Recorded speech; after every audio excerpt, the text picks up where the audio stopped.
Department, Professor Govind sir, to kindly take over.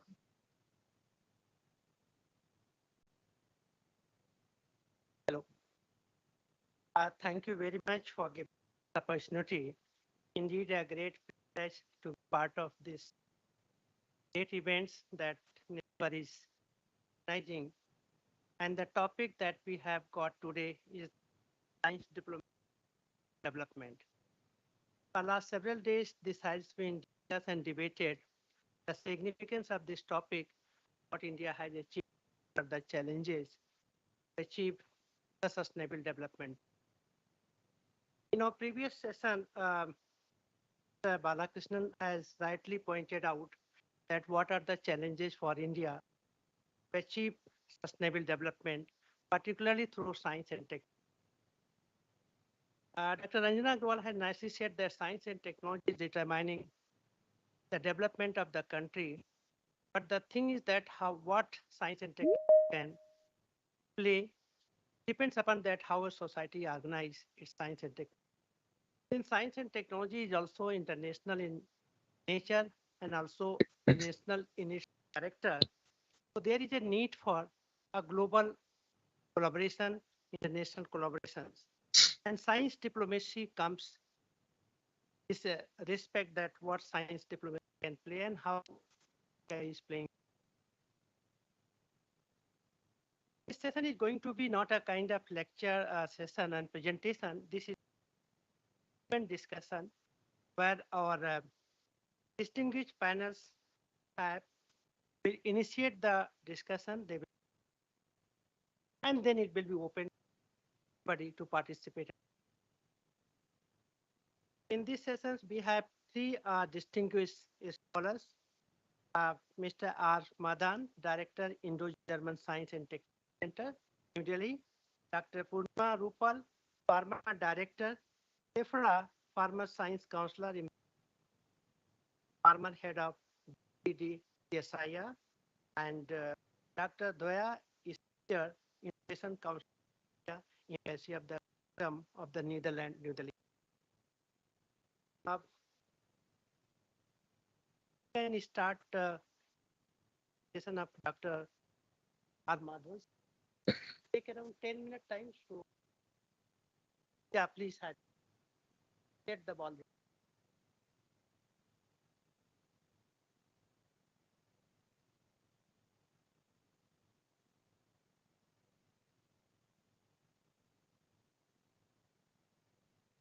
Yeah, thank you very much, Ranadi, for inviting me and to the beautiful hall on a Saturday morning. Long time I'm working on a Saturday morning. And also, this is one of my favorite outfits. Also, one of my favorite. I was in Chandigarh yesterday, doing an outreach for IGSTC. If you see my photos in the Twitter, I was wearing this. And today I wanted to bring it. And you see, it's telepathy. I think you want. Thank you very much. So, science diploma for sustainable development. I think the topic we are going to discuss now. So, if you look at science diplomacy, I think there are different types of diplomacy. There is cultural diplomacy. There is economic, public, governmental level diplomacy. Have science diplomacy. The rules of the game are different in different countries, different regions, and that's why you need diplomacy. But in science, there are no different rules. Why science diplomacy? Do you agree? There are no different rules. Do you agree or wrong? There are different rules. Many different rules. And I think that's the reason you need science diplomacy. Otherwise, you don't need science diplomacy. Just work. So I will go through slides. The first two slides are very boring because I don't want to end on a boring note. So the first slide just talks about importance of collaboration. Now, for diplomacy, you want to connect with someone, collaborate. It may not be between countries. It can be states in India. It's like ICMR, ICAR, CSIR. That's also diplomacy there. We have internal diplomacy. We have international diplomacy. So when you talk about collaboration, you're talking about of research and capacity building. So at the 21st century, it establishes a catalyst to ensure high quality. That is what everyone is looking at, high quality deliverance. The second thing is, I think, collaboration, various initiatives like sustainable development. In fact, today's topic is this, and I had this presentation. Sustainable development goals can be achieved together through strong partnership. Second, need at Indian perspective and many of the global perspective. They'll be talking about, and they will also be talking about sharing resources and expertise. And I think through good diplomacy, you can also do that. Not only cost saving, it's also cultural interaction. So I think the last point I made is also very important because this engagement is important as it strives to get academia, research, industry, these three together. And at IGSTC, I know how important it is for the German side to come up with such huge technologies. So they have that good connect of academia, research, and industry. That is something we can really gain science diplomacy, learning through different cultures in the rules of game of science. Now, I think when we talk about science diplomacy, we're looking at leapfrogging national collaboration, at international diplomacy. And I think to talk about leapfrogging for international collaboration, at the first point, which is very important, I think it's navigate an increasingly globalized world order today. And it is for collaboration cross border. Although science has no border, there are a lot of difficulties. That's why we talk about science development or other. Then you're talking about learning from deep-seated cultural perspectives has brought a very, I think, different meaning and different approach to solving science problems. Cultural differences approach science problems in a different way, and I think that is true. At different countries, the way they approach problems. That's why I said the rules of the games are different for science also. It's not same. And this CSIR lab must be really knowing this, and that's the reason the existence of this lab is. And today's education process, I think it appreciates exploration, going and exploring. It appreciates being with different cultures and connecting. I think the education is evolving in that way. And I think if you look at the last point, these have fostered a more nuanced idea for citizenship, ample space for collaboration in industrial benefits and market opportunities. Overall, it's a big difference. One very important aspect, these are my boring slides, very important aspect in science diplomacy or any diplomacy, I think is getting your fundamentals right. Have your fundamentals right, whether you're an engineer, doctor, or a researcher, things will not work. And how do you get your fundamentals right? I think you need to learn landscape. I'm going to give you an example.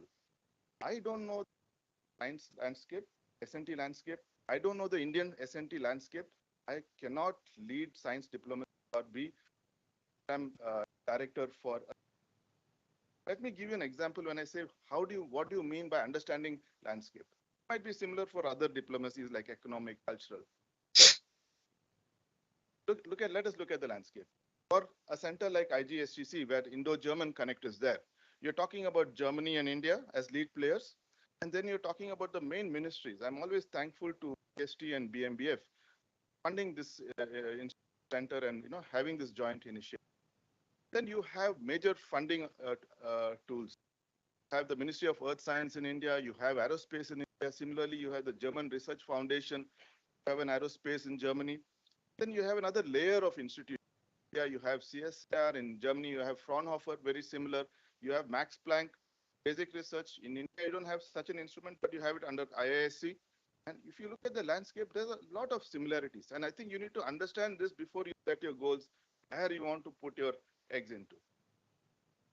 Have different in India, but the focus of the institutions could be different. So that's where the rules of the games are slightly different. You have ICMR looking at medical research, ICAR, agriculture. You don't have this in Germany, but Germany, it's focused in a different way. That is not the end. In both the countries, you have state-run institutions and technical institutions. and you have ICERs, NITs in India, IIScs. Similarly, you have technical universities, excellent, close to around 400 universities. So this is the next tier. And then in India and Germany, you have state institutes, state universities. It is very similar in Germany. So here there are a lot of similarities. There are some different such type of funding. And then of course you have a lot of startups.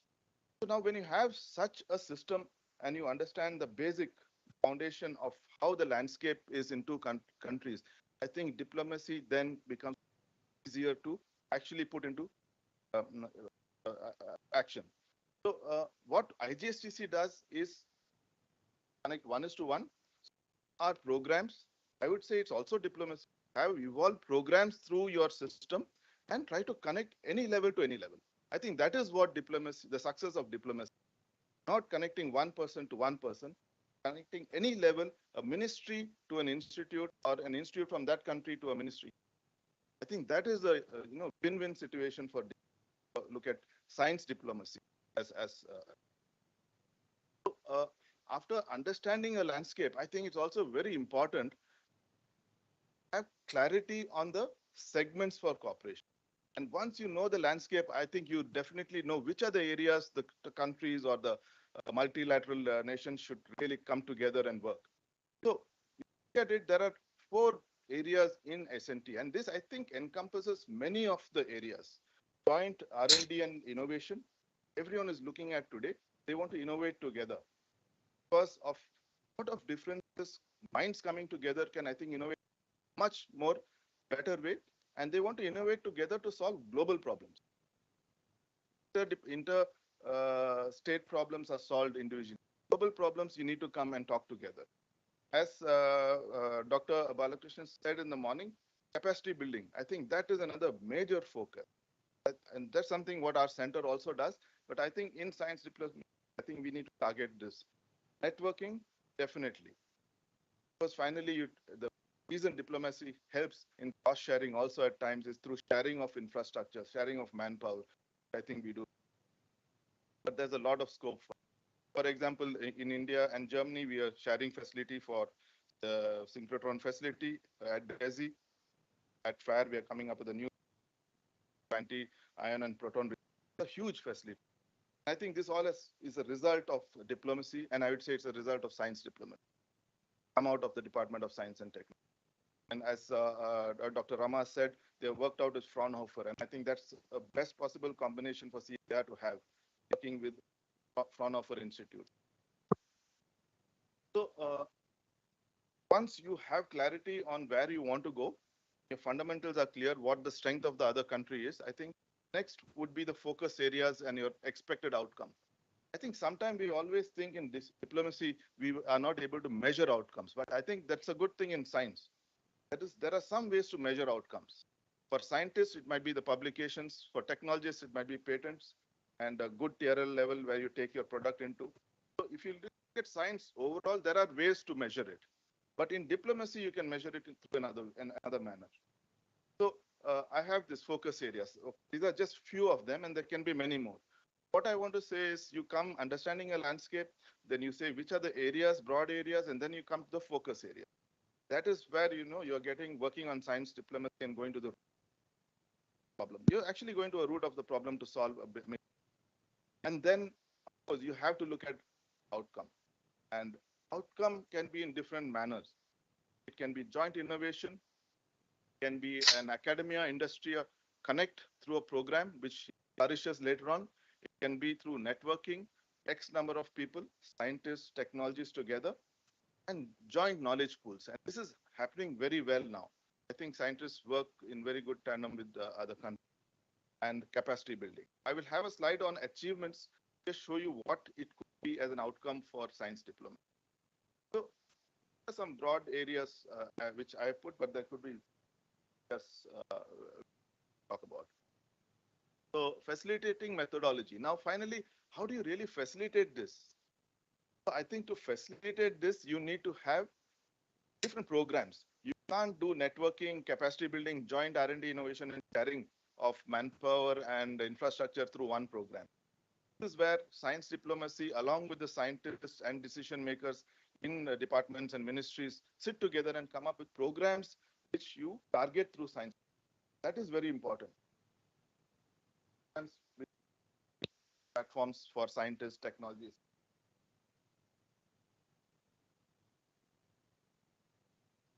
Gender parity programs, I think very important. As Pastor said, we have a program and it's a success story. They create the foundation. And as through science diplomacy, I think you're always looking at creating a foundation for people. And I think that is important. These are things, the final programs will be on these lines. But for me, science diplomacy. So just to give an example, at the Indo-German Science and Technology Center, we have projects, we have other programs which support, like Dr. Kasturi mentioned that you want to net jobs. Young Indian engineers, PhDs, and postdocs to go and work in Germany. That has come up through some sort of a connect and talking to them with the ministries. Early career research. So this is a very inclusive approach, and I think this is what diplomacy aims at: an inclusive approach where you get all together in one basket. So I think the big challenge I said was quantifying outcome. So I'll take the example of IGSTC.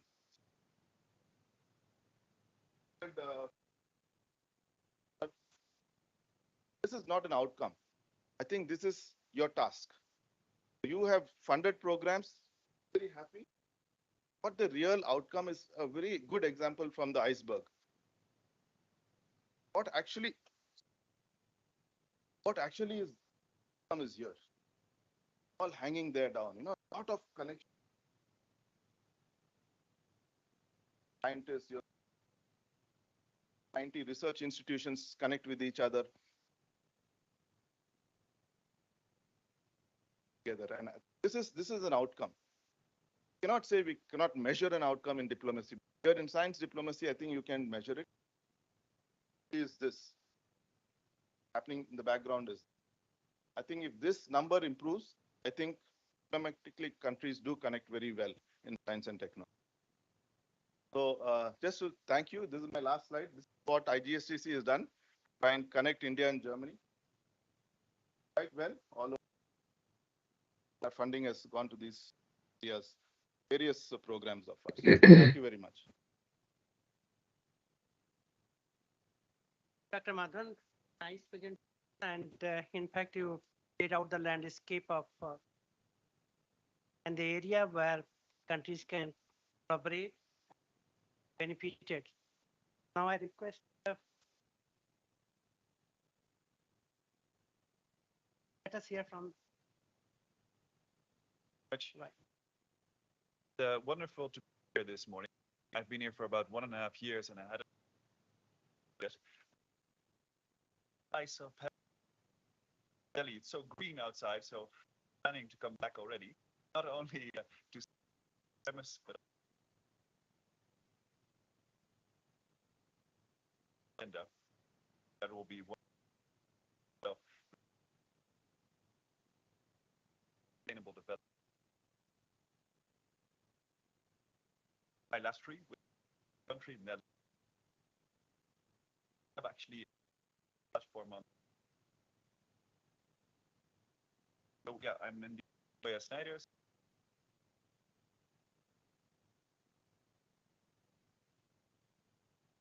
Together with the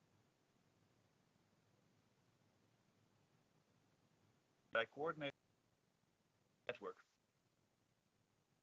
70 years.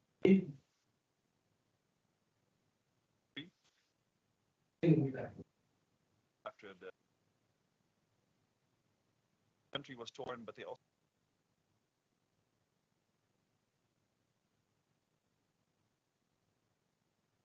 have the know-how, not only with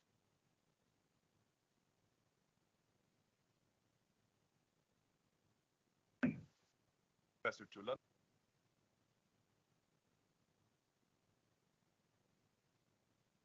how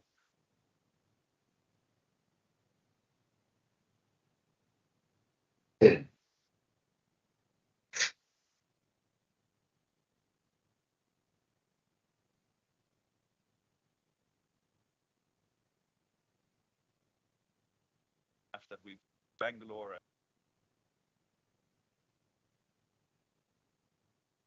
Background, I think.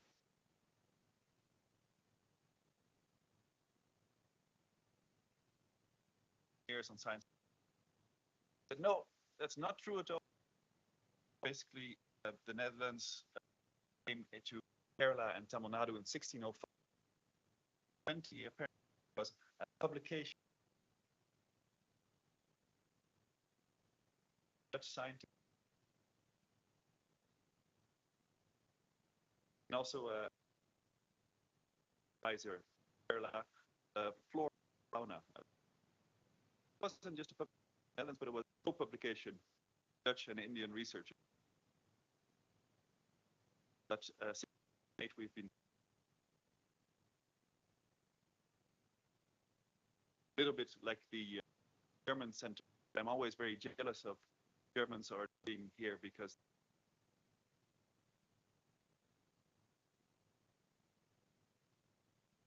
got a joint work ICMR.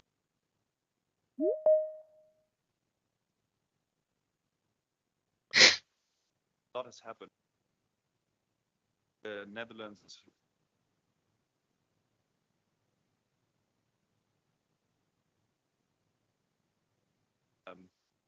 last 50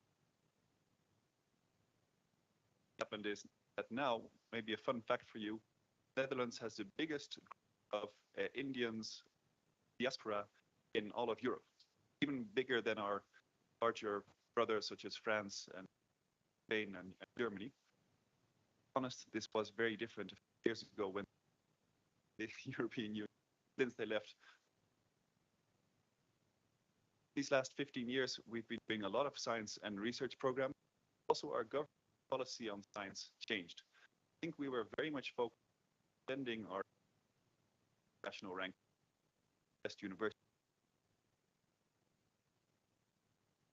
Quite well in that now on fifth, and that is going well. We were thinking we're focusing on numbers. Actually, what we development, societal missions, making an impact in the world, also with our science diplomacy. In India, of course, also a lot has been happening. Years we saw Chandrayaan landing on the moon. We also saw, if you look at Global Innovation Index, in 2015, India was on place 81. Now last year, the top 40 at the moment.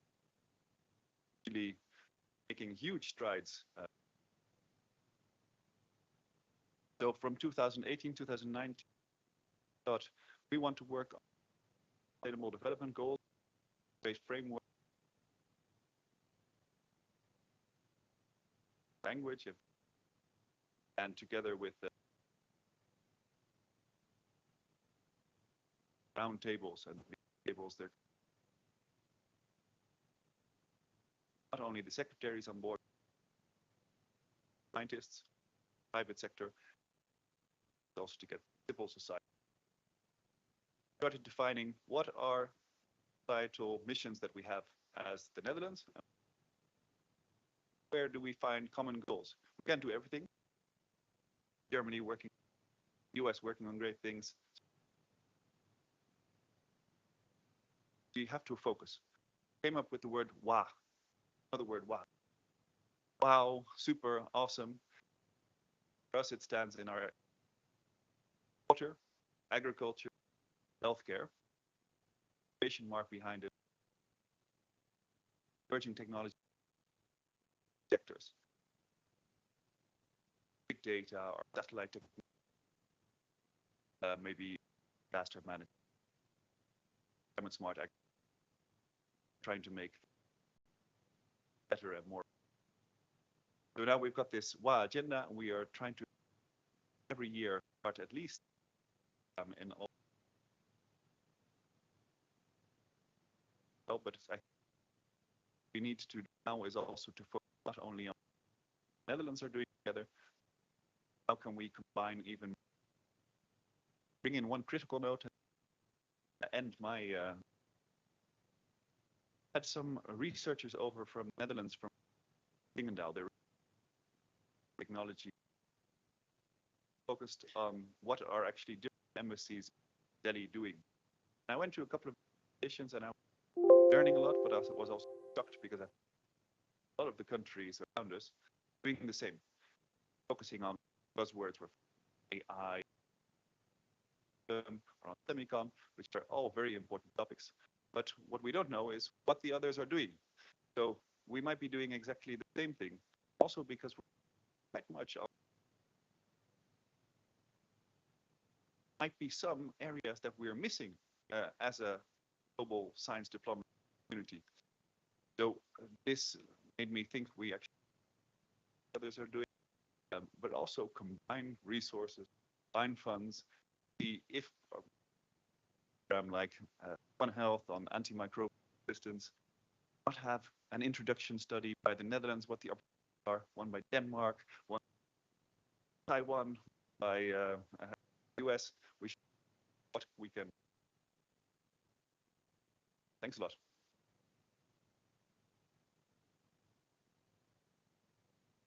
Thank you, Dr. Snider. Very nicely you pointed out that what are the area in which we can do. Not it is the bilateral things. Rather, it should be kind of multi-forum platform. But why multi-forum platform? I'd like to just point out a collaboration. If you see all the international collaborations that all countries are pushing towards, they are pushing for basic research only. They are not pushing, let us do applied research where we can find energy efficient technology that you can manufacture and I can manufacture. Because that kind of research individual country will be doing. They are pushing for fundamental research. That fundamental research can benefit the entire humanity. So diplomacy which is happening, it is happening only for pulling the resources for fundamental research. These fundamental research, everybody knows that if some one country generate, the benefit will be accrued to entire community. So why one country take the burden? Let us pool the resources so that every country. This is the one way. Second way where science diplomacy is pushing towards, I think, Professor I'm repeating sir your words only in the things, is using as a kind of soft power. Science deploy when you bring your collaborator, when you bring students, postdoctoral and scientists, they become your brand ambassador for you. And it is very much visible in case of India. I mean, if you go any schools and colleges even, ask any students, can you tell me name of 5 states of America? I think 90% students, they can say, yes, this is the right states in the America. But if you ask, can you tell 1 or 2 states in China or some other part of even in Europe you ask. So they will tell the name of the country, but they will not be able to tell exact what are the different provinces or counties. So this is the power of the science as a soft power that has percolated in the country, and now it is also happening in other part of the Europe. So this is the soft power they are using. Third, where it is very important that science diplomacy is important, that when we have a global problem, kind of pandemic kind of things, how the country is going. Here we have also seen, and this problem is not today's problem. This problem is a problem of last 300 years. If you are familiar with the history of science and technology, we find that this is the history started French and Britain, started Italy and Portugal. In those 12th century, 13th century, 14th century, it has started. They have claimed that who discovered. Famous, I think, might be knowing the Newton and Pascal, they were quarreling that who discovered this thing. In 19th century, Darwin and Wallace said that who discovered theory of evolution. So discovery of anything is not the discovery of individual, but it is also considered discovery of individual. So these are the challenges when we talk about the diplomacy. Now the question is that how to come over of this kind of and bring all the countries at one platform and evolve the strategy so that we can work on those problems that is going to be. I request Dr. Purnimaji. Thank you very much. Uh, Thank you for having us here. Panel discussion. I'm actually fortunate because most of the things got covered by co and earlier speakers. But I take cue from some of my talks will come up from what you raised addresses. So beginning with whether we should bilateral or multilateral or let's say basic research collaboration or applied research. I will speak from my experiences of having been associated with CSIR for the last 24 years. I didn't plan it after doing my PhD in basic subject, the biochemistry. I somehow got into science management and that too into the University of CSIR. We got talked a lot this morning. We are in the CSR community, so some of you may not know, but yes, we do have these good opportunities of offering to the world from our bilateral and the multilateral. So during my stay in the international division, I was exposed a lot to the India EU collaborations. We are engaging very actively at forum, also at the bilateral collaboration. Now, in my opinion, I would say that having the right partner makes a lot. Also, from my experience as the science counselor in Tokyo, we did sometimes in some of these organizations, not of course we can help it.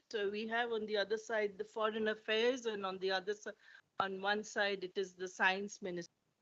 My colleague Madan has the advantage of having science ministries on both the sides. It works very smooth. Whereas in both my avatars in with France and with the Japan, so this does impact the collaboration. I don't know at what level that can be addressed, but yeah, science policy decisions have to be made out of these, and it does impact a lot. Also, having more science council, more scientists have the job of doing science diplomacy does help. I think for a country like India, we have been advocating this for a very long time. Presently, there are only 4 positions that are offered to the DST, which several of us had this opportunity for tenure. But let's talk about, some of the areas. Now, today's topic is more about how this can contribute to science deployment as to the SDGs. Some of the areas were mentioned by my colleagues, but I think definitely we could add to that a long list, out of which I think regenerative agriculture, holistic health is something I want to mention here in context of India, what we can offer a lot, and renewable energies, of course, what everyone's focusing on. Mentioned war, so portable is something CSR can offer a lot of technologies into. But NISPR has come out with the compendium of technologies. There are a lot of these technologies where we have ready to offer technologies to our partners. So out of those, I will also mention some very, very interesting projects that CSR has done in the past. One is the open source drug discovery program, finding a drug for TB.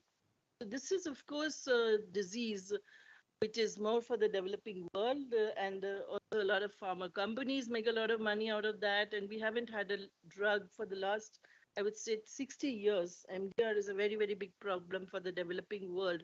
So we did come up with this open source drug discovery where we had an open platform like the Linux, where we had researchers come in and post their solutions to that, and that was a big success. Another one in the area of holistic health I would like to mention is the Traditional Knowledge Digital Library. Very unique platform where we come up with this digital library, a database of all our formulations, over 4 lakh formulations, which are now in English and I think in 5 languages, if I remember correctly: Japanese, Spanish, of course, Sanskrit, and German. These offer what this was actually made for a reason, for prevent the wrong granting of patent. our traditional knowledge. How do we actually take it? Even people within India don't have the access to reading these scriptures, and how do we make use of them? So now we have engaged with a lot of patent offices through the Traditional Knowledge Digital Library, very innovative platform, which you prevent the wrong grant of patents, any of these knowledges which are we may not be novel. This started with the wrong grant of patent of wound healing property of turmeric. We call as the Haldi Ghati ki Ladai. If you've been in those times, how we had to fight a long legal battle to get it revoked. And the reason was we didn't have a digital, evidence of this then. That's what set us out to come up with this very, I think, innovative database which we are using, which now all the patent offices across the world are, signing up for. And recently, the cabinet even cleared that individuals could have access to this. So maybe those of you are interested, and we could lead you to the right place, get to know more about this. And now CSIR, as we said, is almost into every discipline. I will also take upon this opportunity to talk about our pharma journey. We've been really good at this, particularly the generics that have come out of this country. A lot of them came from our chemistry labs. We were accused then of doing something called a reverse engineering, but yeah, that's how we reduced the prices. Because in India, whatever we offer to our people, to our society, it has to be affordable. For that reasons, I think the generics, every third pill this today, even in the US, let's say, comes from India. And every fifth generic that's used in the country came out of CS. Really happy to mention that. And then the journey goes on. During COVID, again, we spoke of the difficult times. So CSR, a lot of repurposing of the drugs were done with the help of our CSR. So we came there, and there I think diplomacy has to be applauded for the vaccine diplomacy that we got into. And we could offer a lot of our vaccines to the rest of the world. And that's a very good success story to talk about from India. During my tenure in Tokyo, I think we spoke of Chandrayaan today. So ISRO is now well looked upon, like one of the first five in the world who have achieved this success. I think we were the first to attempt to land on the Mars in the first attempt. I think we were the country, as we know. And even on the southern pole now, we are the first country. So, and I'm happy to mention that during my tenure, we did sign an MOU with the Japanese exploration agency, JAXA. And that is when I actually realized the scope of these MOUs, that how they can help us. So out of these now success stories, we now end up coming up with a big industry, startups around the space applications. The big area that we could be collaborating in. Space research is one, but in the industry, if we speak entrepreneurship, around that a lot of space application startups have come up. But at the same time, when we talk about the SDGs, I think man is greedy. We don't limit ourselves just to the earth or the water and beneath water. We even reach the outer space. So there's now going to be a race to the outer space and an overexploitation of the space as well. And that's what we should be worrying about. And that's where diplomacy can actually come in very, very strongly. And we should, I think we are already making Ambassador Balakrishnan with me. These are strategic sectors that are discussed at the right levels. And I've been a participant in things, and it's already, being done. But this is something we must watch out for. Overexploitation of the outer space. Nuclear weapons is another. So we want to live in peace. We have the wars going on And I'm sure nothing will come to that extent, because if you press the nuclear button, it's for the entire mankind to be wiped out. But yes, how these negotiations take place so that countries can live in peace together is something science diplomats also do contribute, because peaceful uses of the nuclear weapons. I have been a witness to the Fukushima disaster in Tokyo. I mean, not really at that time, but I went later. And we actually go up to the reactor. We are taken there, most of us, to just to repeat the story of what should not be done for such disasters to happen. So disaster risk mitigation is another sector we all need, we collaborating in all the countries. There are, of course, many other areas we will listed out, and some higher education institutes on both the sides. So because in India, we know that our universities don't have too much of research going on, and funding is an issue, definitely. So the policymakers need to think out where the funding is only diminishing. We are talking of innovative and disruptive ways of bringing out our innovations and co-developing things, but still there is a great need for funding to be escalated in these. Some of the barriers to the collaborations that I can think about, right from my practical experiences. Let's not go into the theory books for now. Is when researchers, of course, one is that administrators take too long to decide on the project's grant. That's everywhere. More so, we all are aware of it. But it's very important for diplomats and the other government administrators to enable things like visas. So I'm sure all of you have projects, and every time you want to go for a short visit, you have to apply for visas. So there are these talks about having long-term research and such. We must enable these environment. Access to these kind of things will at least make life simpler for researchers, ease of doing research, as we said. There could be many more things that we could come up with. It's an issue I think must touch upon in our discussions today.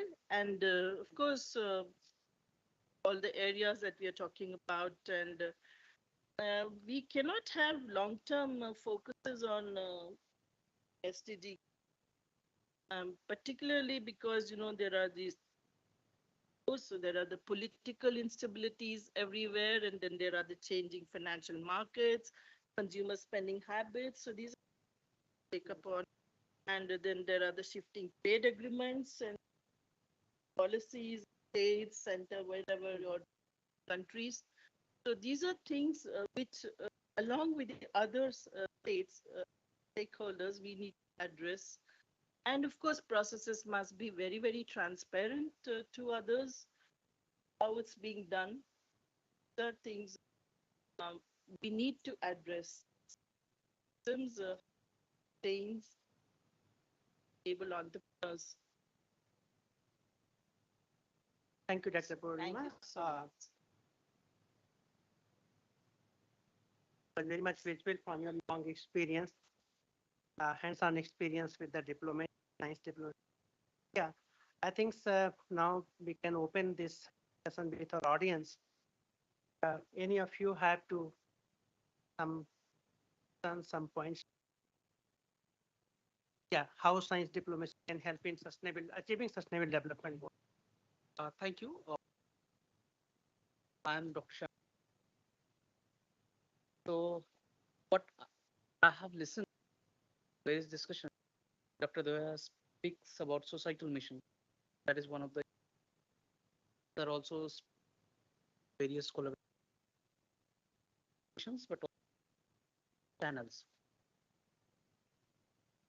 Now, one of the issue that is basically of rare diseases. Rare diseases are basically 8 to 10,000 different diseases. I mean, very. So sometimes find that a particular disease only 10 in a country. Sometimes you will find that numbers are as high as 500, 600. So as far as the latest details, we are looking at the ICMR. So 9,000 diseases are approximately India about of the all the categories. So it is being estimated that 340 out of which 70 to 80 billion, particularly in India, which is being done. Now my question is, when there is lack of information, lack of diagnosis, rare diseases, because there is no incentive for the companies to science diplomacy and help address this issue. Because I'm particularly asking this when companies are far away in investigating. Of course, Europe and US have programmed orphan and rare disease 1970s to so I mean this is a challenge for all of us. Science diplomacy.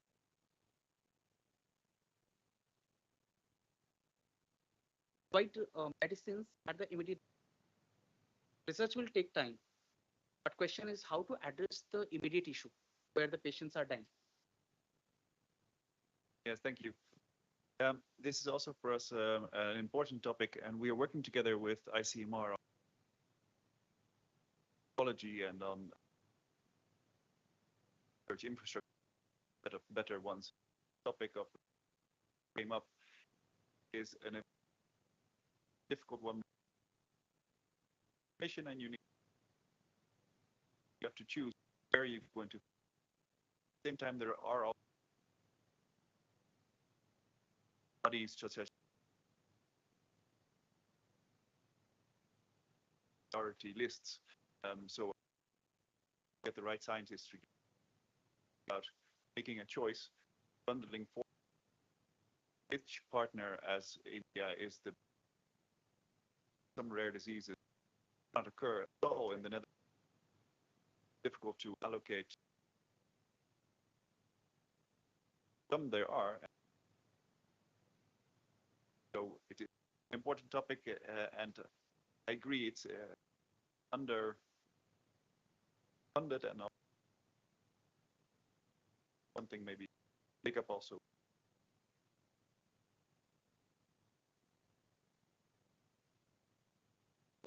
I think this is a very relevant point because anything rare, expensive, and unfortunately, rare diseases are expensive to treat.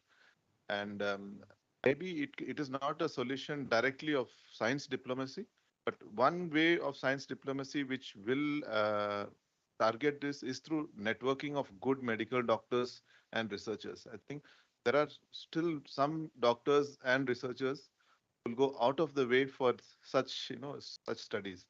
And definitely, I think that will induce governments to build up industry for that. It might be an expensive proposition initially, but I think the science diplomacy through networking can help. I think that was a good point you raised.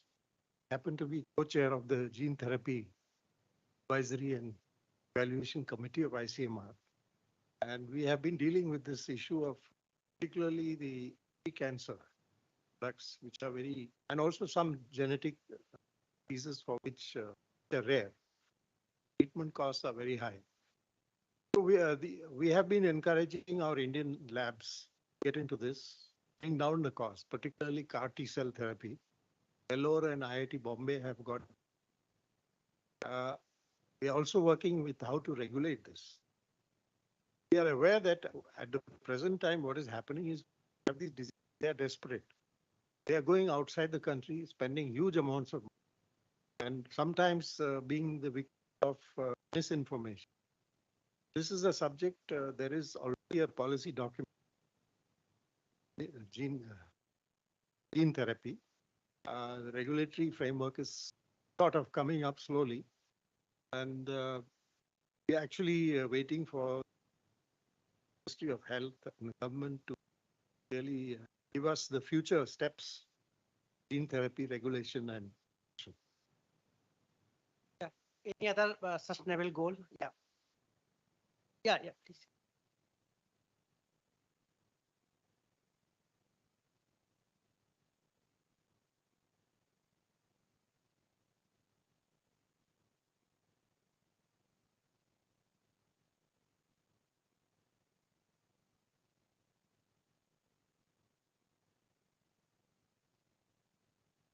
can be uh, as a as a platform to cater to the needs for also in India and also abroad. So points.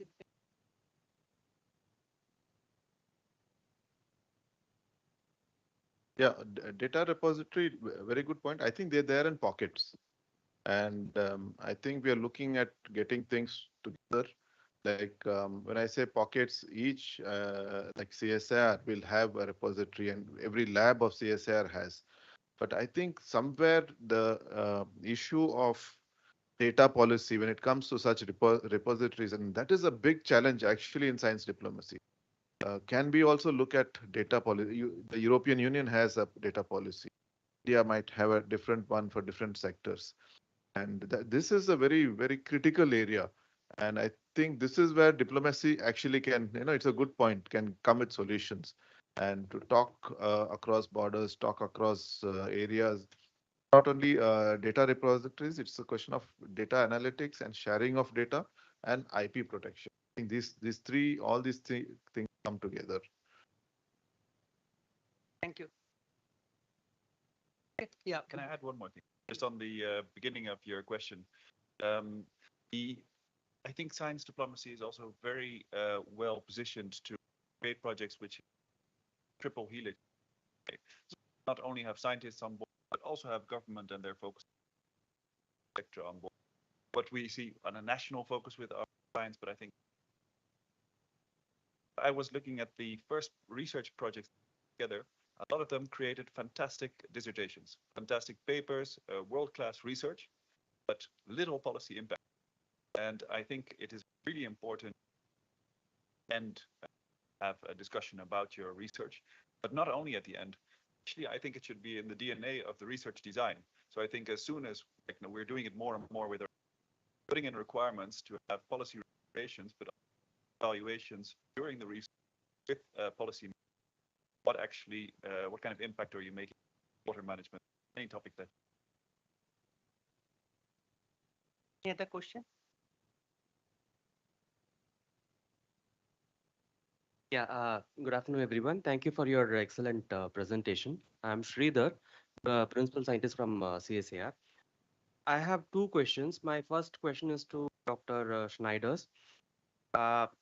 During your talk, you had said that Netherlands innovation are in 16 different countries, and in India, you started in 2008.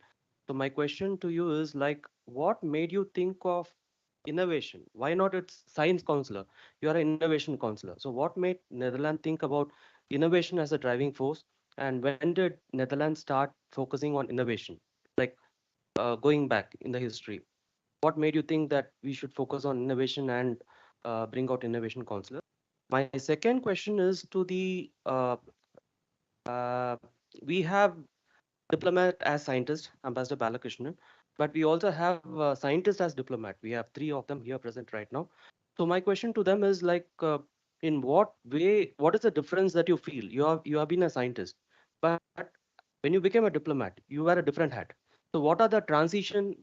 In what way uh, you acquired skills, or what are skills that you lacked, and how you are managing it? So that question is to Sir Madhavan sir, Punima ma'am, and also to Rama ma'am. Thank you. My answer is a little bit of a bureaucratic one. So in the Netherlands, we've got one department and it's science and education, and we've got one department and it's economic affairs and innovation. And the latter one is actually funding the network that I work for. But officially, we are science, technology, and innovation counselors. But because economic affairs is our paying ministry, they have really made a strong push to call us, first of all, innovation counselors, if it's short, and then otherwise innovation, science, and technology. Basically, we focus on all three because the other ministry does not have a science counselor, but innovation is something that really get from as a focus from our ministry.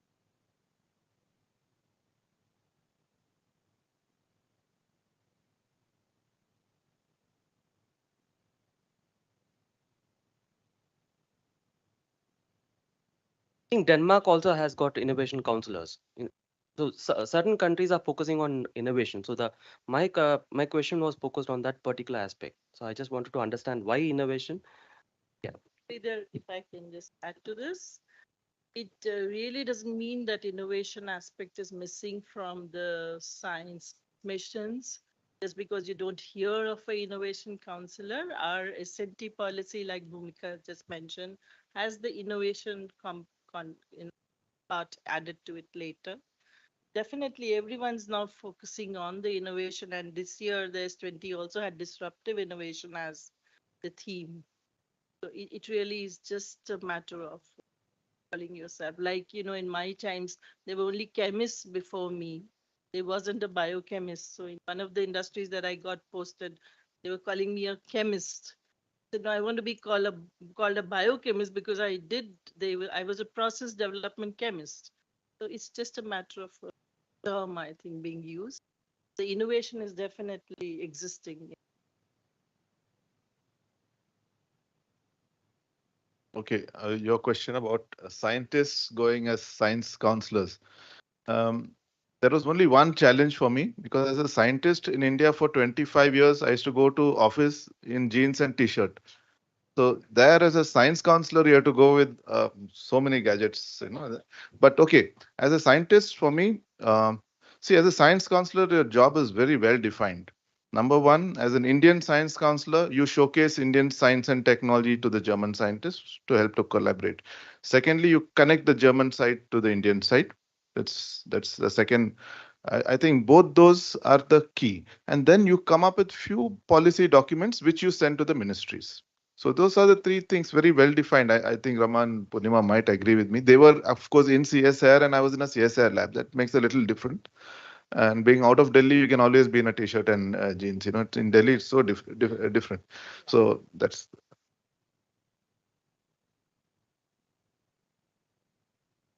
Catering to CSR alone. So area of jurisdiction is CSR, but there it is India. And you can do so much, but with only one country. Well, there are several models of science diplomacy in the field. The UK has a science and innovation network, SIN. Switzerland has SwissNex. And some of the other countries, like the Scandinavian countries, have experimented with having a tech ambassador, particularly in the Silicon Valley. In many of these cases, the funding of the network is not exclusively the government. It is even the private sector. So nothing stops a group of entities in India from deciding to establish a science and innovation network of their own. If they have the money, we have big companies who are able to buy up huge assets abroad. Surely they can put in a little money and set up a science diplomacy network of their own. I'm sure the government would be happy to cooperate with that. Now, you talked about the scientists as diplomats. You see, some countries like the US, they have found that detaching a very skilled scientist from their lab and sending him out for 3 years is not that easy. Many people don't want to do that because it disconnects them from the active research. So there is a problem of taking scientists, active scientists out and deploying them. So in some cases, what they do is they have somebody, for example, very talented in augmented reality. They would take him out and give him an assignment, a special assignment to a study, or go out on a special assignment for a limited duration, but remain with his lab. So all kinds of models. The US also has people who are recruited for doing science diplomacy with a scientific background. They also have their own foreign service officers whom they train to function as science diplomats. They train them in science diplomacy. From our side, we have only 4 science counselors. We have people from DRDO, DAE, and DOS, but somehow they work in a different silo. They don't represent the whole of India, unfortunately. We could have a network of 7 or 8 if we were able to integrate them all. We have 3 people in Washington, 2 of them, one DRDO and one from another agency. So we need to optimize all this. What limited resources we are doing, we need to optimize that. But there is no way we will have science counselors in all major countries. There will always be important countries where the Indian mission will have to handle it. So we have no alternative. We have to train our foreign service officers, do the job of science counsel. I mean, that means they must be familiar with the Indian STI ecosystem and how to go about forging collaboration. So we have started this exercise of training our foreign service trainees. For the past couple of years, we have been doing this. But we feel that the Ministry of External Affairs has not yet grasped the importance of this. Or they are overloaded with other technical problems. Now we are going to face the problem of China. We call it the China problem. The world's number 1, 2, and 3 spenders in R&D are now engaged in a problem of science. Number 1 and number 2, it's a war which is going into the R&D sector. The US wants to prevent technology from going to China. Number 3, the EU is caught in the middle. They want to engage with both, but there are pressures. So we are now going to face a new situation of science diplomacy where scientific collaboration is now subject to geostrategy.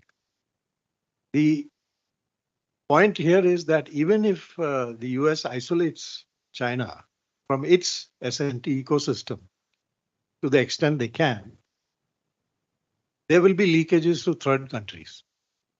And Chinese will continue to recruit talent from everywhere they can. So they have realized the importance of manpower. And they're going about aggressive recruiting of top people from the US, from Europe, perhaps even from India. Yes.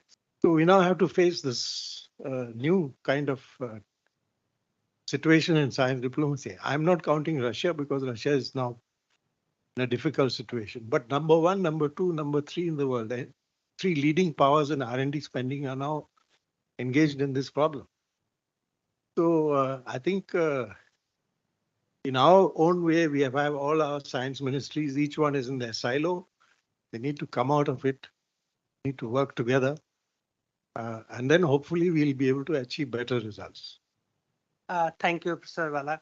Very nicely you sum up the idea. But we have 2 young colleagues who raised the hand. So quickly we can take together your. Yeah, quickly. Yeah, okay. Nice communication. Areas in science diplomacy. Okay. Thank you. Your question.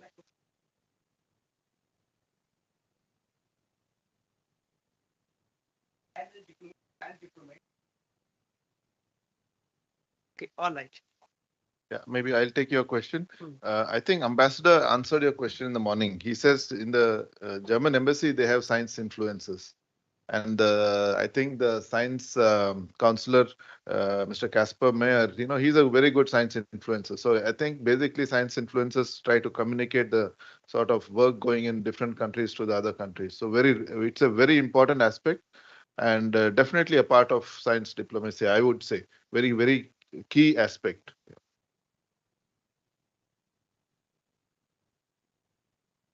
No, please.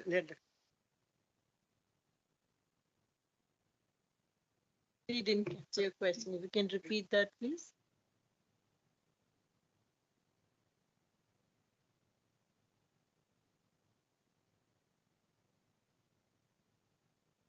See, basically any collaboration for that matter is on equal footing. You cannot have a superior and somebody who's like a giver or a taker. There could be nature of this, but so the idea is how to balance it. Make sure that each one's getting their equal, benefits out of this. That's the balance act, and that's in all diplomacy actually. So you don't give too much, you don't ask for too much. That's it. Just equal, on equal footing. Yeah, so thank you, friends, for very good engagement and discussion. It was very fruitful discussion. I am very thankful to all my panelists for their enlightening comments, observations, and responses to our audience. I think, sir, only one sentence I will summarize this thing, that when you are doing science diplomacy, be very clear what is your objective, what you want to achieve for your science diplomacy. Clear objective should be there behind your mind, that what you want to achieve this thing. With this, I would like to thank Dr. Ranjana ji for inviting me to be part of this fruitful discussions. And Madam, I'm very thankful to you and my many friends in NISPAS, whose company I got here. So thank you to all of you and my panelists very much.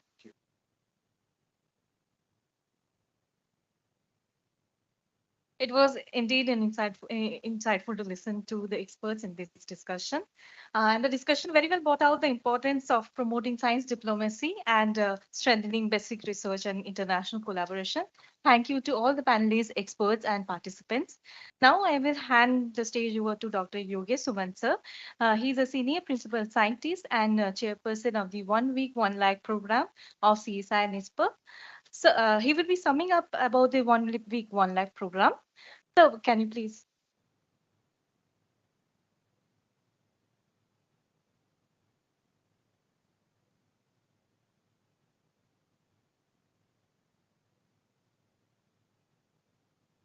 Thank you. Respected dignitaries on the dais, Director Madam Professor Anna Walji, invited guests from CSIR headquarters, my fellow colleagues from CSIR-NISpr, and invited guests from other organizations as well, and the high eminent diplomats we are having here. So I welcome you all. And as we all know, this program has been going on for last 1 week. So, and now we are coming to the conclusion of this. So on behalf of entire team behind this 1 Week 1 Lab program of NISpr, it is indeed a matter of great pleasure and privilege for me to present a summary of what we have done and we have gone through this whole week of our 1 Week 1 Lab program, which was held from 11th to 16th September. The program was designed to highlight and showcase the activities and achievements of the Institute in the area of science policy research and science communication, which are our two main broad areas of activities and research. And keeping this objective in mind, 7 events were planned and conceived and designed to target a wide variety of audience, including scientists, academicians, science diplomats, science communicators, science publishers, entrepreneurs, industry experts, farmers, women self-help groups, farmer produce organizations, school and college students, and other stakeholders. And these events covered various aspects of startups, creating livelihood in rural areas through technologies, especially through CSIR technologies, science outreach, science diplomacy, as we are all witnessing today, science communication through research journals and popular science magazines, and access to research journals in online mode through NKRC we saw yesterday, National Knowledge Resource Consortium, and all various aspects, wide variety of aspects. And this program, if we start, it began with curtain raiser on 6th of September, which was organized as PhD Chamber of Commerce.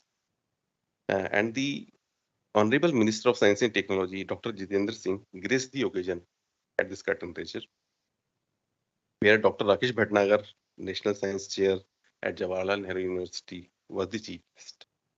And he also addressed the gathering.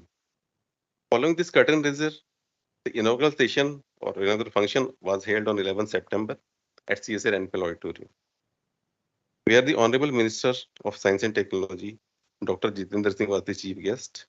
Dr. N. Kalai Selvi, Secretary DSIR and DG CSIR, was the guest of honor. Professor Venugopal Achanta, Director CSIR-NPL, was the special invited guest, and they all graced the occasion and addressed the gathering. More than 300 participants in offline and more than 900 participants in online mode participated in the event and attended the event. The event was live streamed in YouTube and Facebook for wider dissemination. At the occasion, the Honorable Minister gave a call to observe 1 month, one theme program towards integrating the efforts of various CSIR labs across the country. He also inaugurated the Science Media Communication Cell and released various CSIR-NISpR publications and journals. And one of the most important highlight of the function was the announcement of winners of Shanti Swarup Bhatnagar Prize for the year 2022 by the Director General CSIR in the presence of Honorable Minister. Now, following this inaugural function, various events were organized, and now we'll try to describe these events one by one. The program began on the first day with the event on Indian Startup Revolution. The event was entitled as India's Startup Revolution, an exciting journey from idea to market. This was organized on 12 September 2023. The event witnessed participation of various eminent dignitaries, including Dr. Onkan Rai, Executive Chairman of Startup Odisha, and Chief Guest, Mr. Puneet Kaura, Chairman of CIA Delhi State Council and Managing Director and CEO of Semtel Avionics Limited, who was the guest of honor. Professor Chin Chen Wang, Director, Science and Technology Division, Taipei Economic and Cultural Center of Taiwan MNC. Guest of honor was Dr. Shovik Mehti, Director, CSIR-IGV, who graced the occasion. More than 300 participants in offline and more than 800 participants in the online mode participated in the event. The events were live streamed in the YouTube and Facebook. One of the most exciting part of this startup workshop was the exhibition by over 30 startups, ranging from high technology to those who hold the promise to impact the rural development in a major way. The startups focusing on hydrogen-driven car, toy maker who uses artificial intelligence, and a seed startup were also the highlight of the exhibition. Following this event, the event on grassroots innovation and skill development conclave for rural development was organized on the third day of the program on 13 September 2023 at CSIR-NPL. This event was mainly dedicated to stakeholders from rural areas, including farmers, women's self-help group, farmer produce organizations. And it commenced with the inauguration of exhibition of CSIR Rural Technology by our chief guest, Dr. Shekhar C. Mande, former DG CSIR, and guest of honor, Dr. Sanjay Kumar, Chairman, Agricultural Scientist Recruitment Board, and the special invitee, Shri Praveen Ramdas, National Organizing Secretary, Vijnana Bharati. In this exhibition, 10 CSIR labs, Unnat Bharat Abhiyan at Vijnana Bharati participated and showcased their technology and product. It was attended by more than 500 participants in both online and offline. The technical session was also organized, having scientist-farmer interaction, where CSIR scientists and experts shared their insights about dissemination of technology to rural areas. A training session on Kisan Sabha app was also organized, giving training to the rural stakeholders on smart farming. This was also attended both offline and online mode by various stakeholders. In the third and technical session of this event, Professor Vijendra Kumar Vijay, National Coordinator of Unnat Bharat Abhiyan, also addressed the gathering. And during the same day on 13 September, two more events were organized parallelly. One of them was Student Science Connect, which was attended by more than 150 students from various schools. And during the program, they were sensitized about the nutritional importance of millets, encompassing nutrition profiles and traditional recipes. About communicating scientific value, we also organize sessions on communicating scientifically validated knowledge to society. Swastik, we are having ongoing project on that. An entertainment quiz competition was also organized on traditional knowledge, and puppet show was also organized. And also a workshop on the same day on science communication involving more than 50 teachers was organized, covering various facets of science communication by the experts. And the chief guest on the occasion was Professor Sharmishta Banerjee from University of Hyderabad. Following these events, an event on science communication and public engagement with science was organized on fourth day of the program on 14 September 2023. The chief guest of the event was Dr. Santosh Chaubey, Chancellor of Rabindranath Tagore University of Bhopal, and the guest of honor was Dr. Sheting Tashi, Deputy Project Director of Navigation Aircraft at URAO Satellite Center at ISRO in Bangalore. A panel discussion on the completion of 70 years of Vigyan Pragati, the science magazine of CSIR-NISpR was organized, showcasing the 70 years journey of the Vigyan Pragati. The highlight of the event was the Vaigyanik Kavi Sambhyan, which many of us saw for the first time. And it was very interesting and was largely appreciated by the audience. The chief guest of this commission was Sri Mahendra Kaur Gupta ji, Joint Secretary of CSIR Administration, and chairperson was Dr. Madhu Pant, renowned science poetess and former director, Rashtriya Bal Bhavan. Following this event, yesterday we had an event on Science Knowledge Convention, which was organized on 5th day of the program. The event was inaugurated by our chief guest, Dr. Akhilesh Gupta, who is secretary of SERB and senior advisor at the Department of Science and Technology. And the guest of honor was Dr. Suman Kumari Mishra, director CSIR CGCRI Kolkata. The objective of the convention was to showcase various e-resources, databases, standards, various knowledge products for the benefit of S&T staff, researchers, students, and NKRC nodal officers by providing them a platform for interaction and exposure about the NKRC consortium. More than 800 participants attended the event in both online and offline mode. A science exhibition and poster presentation competition was also organized with the theme Societal Impact of Your Research in the Project Undertaken. Many students and guests participated in the competition. The panel discussion organized at the occasion and its authors-publisher interaction was also organized, highlighting the importance of e-journals, science writing and publication, indexing tools, e-resources for S&T research, standards and database. So this week-long program is concluding today with the event on science diplomacy for sustainable development, exploring how science can contribute to the sustainable development. The chief guest, Dr. Philipp Eckermann, His Excellency German Ambassador to India and Bhutan, as the chief guest as you saw in the morning. So with this, I conclude. I'm able to give. I hope I'm able to give the brief as possible and as detailed as possible. Thank you very much.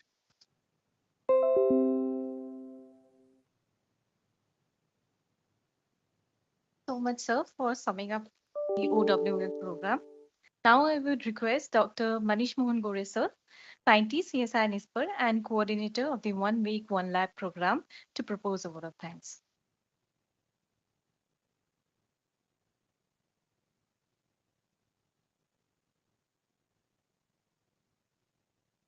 Thank you, Momita. Respected dignitaries of today's Science Policy and Diplomacy event, Director CSIR-NISpR, Professor Ranjana Agrawal ma'am, all the experts and speakers of today's event, Advisor of Policy event, Dr. Sujit Bhattacharya ji, Coordinator of event, Dr. Kasturi Mandal, her team members, Dr. Avinash Chetij, Dr. Monica Jaggi, and Dr. Arvind Meera, and learned audience. CSIR initiated this Science Society integration expedition called 1 Week 1 Lab from 6th January 2023. Central Building Research Institute, CBRI Roorkee, was the pioneer lab from where this 1 Week 1 Lab initiative started. And National Institute of Science Communication and Policy Research, NISpR, New Delhi, is one of the labs which is accomplishing its 1 Week 1 Lab program close to 26th September 2023, which is the foundation day of CSIR. We conducted the curtain raiser and press conference on 6th September. Then NISpR's journey of 1 Week 1 Lab program started from 11th September 2023. We are fortunate that NISpR 1 Week 1 Lab witnessed the graceful presence of Honorable Union S&T Minister and Vice President of CSIR, Dr. Jitendra Singh ji, Secretary DSIR and Director General CSIR, Dr. N. Kalaiselvi, Shri Mahendra Gupta, Joint Secretary Admin CSIR, Dr. Rakesh Bhatnagar, National Science Chair JNU, Dr. Shekhar C. Mande, former DG CSIR and presently President Vigyan Bharati, Shri Praveen Ramdas ji, Secretary Vigyan Bharati. Today is the last day of this mega program. In these 7 days, including curtain raiser, We organized 9 major events like Startup Conclave, Grassroot Innovation, Student Science Connect, Science Teachers Workshop, Science Communication and Public Engagement event, Science Knowledge Convention, Science Policy event, and more than 20 sessions on various aspects and the mandates of NISPR. During these days of 1 week, 1 lab, we invited our key stakeholders like science policymakers, diplomats, science communicators, scientists from various scientific ministries, departments, industry, entrepreneurs, farmers, startups, teachers, and students, innovators, and science publishers. And we showcased our new initiative and achievements with them. We are so much grateful for these people and organizations for their kind support, presence, and active participation. All the events were extremely successful. All the stakeholders of NISPR attended the events and they enjoyed the events. In this huge effort, whole NISPR people worked as a team and the guiding force, motivational and catalytic factor behind this team of CSIR-NISPR is our creative, constructive and visionary leader director, Professor Ranjana Agrawal ma'am.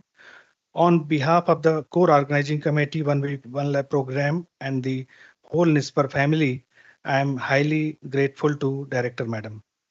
To all the members of the core organizing committee, 1 week, 1 lab program of CSIR NISPR, Sri Hassan Javed Khan and Dr. Sujit Bhattacharya ji, advisors of the core committee, Dr. Yogesh Suman, chairperson, core committee. My name is also there in the list. Then Dr. Suman Ray, Dr. Arvind Meera, Dr. Meherwan, COA, Controller of Administration, Sri Rajesh Kumar Rausanji, Kofa Sri Ajay Kumar, who has been transferred during OWOL, but he contributed a lot. Till then, he was here in the CSIR NISPR. SPO Meeraji, Dr. L. Sandhya, Dr. Siv Narayan Nishad, convener, Ms. Mitali Bharti, co-convener. I am thankful to all members of core committee from core of my heart. There were a number of subcommittees whose tireless efforts made this OWOL program a huge success. Budget Rationalization Committee, Dr. Bipan Kumar and his team. Publicity, Press and Social Media Committee, Dr. Meherwan and his team. Design and Printing, Dr. Monica Jaggi and Sri Ashwini Kumar Brahmi and his team. IT Support, Live Streaming, Photography and Videography, Ms. Charu Verma, Madam and her team. Venue and Food, Dr. Naresh Kumarji and his team. Stage Management, Dr. Suman Ray and her team. Transport, Accommodation and other logistics, Dr. Vinayak ji and his team. Invitation and Honorarium, Ms. Pramila Majumdar and her team. Event Registration and Kits, Dr. Dinesh Velip and his team. Exhibition and Display, Ms. Neelu Srivastava and her team. Outreach, Jigyasa and Herbarium, Sri CB Singh ji and his team. Event Committees, Startup Conclave was led by Dr. Sujit Bhattacharya ji and his entire team. Science Communication, Sri Hassan Javed Khan ji and his team. Grassroot Innovation Event, Dr. Yogesh Suman and team. Science Teachers and Workshop and Student Science Connect events, Sri CB Singh, Dr. Suman Ray, Dr. Charulata, Dr. Parmanand and all the team members. Science Knowledge Convention, Sri Mukesh Pund, Dr. Sanjay Burde and team. Science Policy and Diplomacy event, Dr. Kasturi Mandal, Dr. Avinash Kshitij and team members. I offer my heartfelt thanks to all these people who really worked hard since almost last 2 months. On behalf of the 1 week, 1 lab core committee and CSIR NISPR, I express my gratitude to COA, COFA, FAO, AO, SPO, SO, ASOs of Finance and Administration divisions of CSIR NISPR and other officials of store, purchase, bill section, canteen staff of PUSA, SV Mark campus, and also NPL. As always, we got unconditional support from the staff members of Director Ma'am Office, especially Ms. Indrajit Singh ji, Sri Harpal ji, Ms. Susila, Mr. Suraj, Herbarium woman of NISPR, Sunita Garg ji, Sri Kuldeep Dhatwalia ji, who is former Principal DG at PIB and currently serving as the Senior Consultant at CSIR-NISpR for SMCC. I am thankful to all. Media agencies, both print and electronic, they provide us fullest support and wide media coverage. All India Radio is our media partner. Delhi Doordarshan is creating a full episode on NISpR 1 Week 1 Lab program. They will telecast it soon. I feel immense gratitude towards media who make NISpR visible. NISpR Twitter, Facebook, and Instagram handles also posted all the events highlights regularly. More than 250 posts have been done, and potential reach to public is more than 1 lakh within a short span of 7 days. I feel grateful to all the project and contractual staff members, ACSIR students, housekeeping staff, all the vehicle drivers who made a great harmony between steering and accelerator day and night to pick and drop our esteemed guests, are also worthy enough to get proper mention during this great ending of 1 Week 1 Lab of our institute, CSIR-NISpR. Pardon me if I miss any name. I am grateful to one and all who contributed in 1 Week 1 Lab of our institute, CSIR-NISpR, with a few inspiring lines of Robert Frost. I would like to stop my words. This is for every member of CSIR-NISpR. Here you may consider I as we. The woods are lovely, dark and deep, but I have promises to keep and miles to go before I slip and miles to go before I slip. In Hindi we can say, हम भी दरिया हैं, हमें अपना हुनर मालूम है, जिस तरफ भी चल पड़ेंगे रास्ता हो जाएगा. Thank you so much.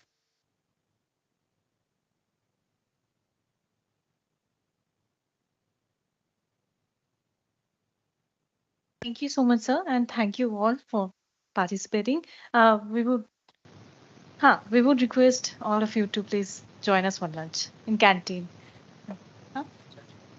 National. Okay. So we have national, and that's what she was telling. But sorry.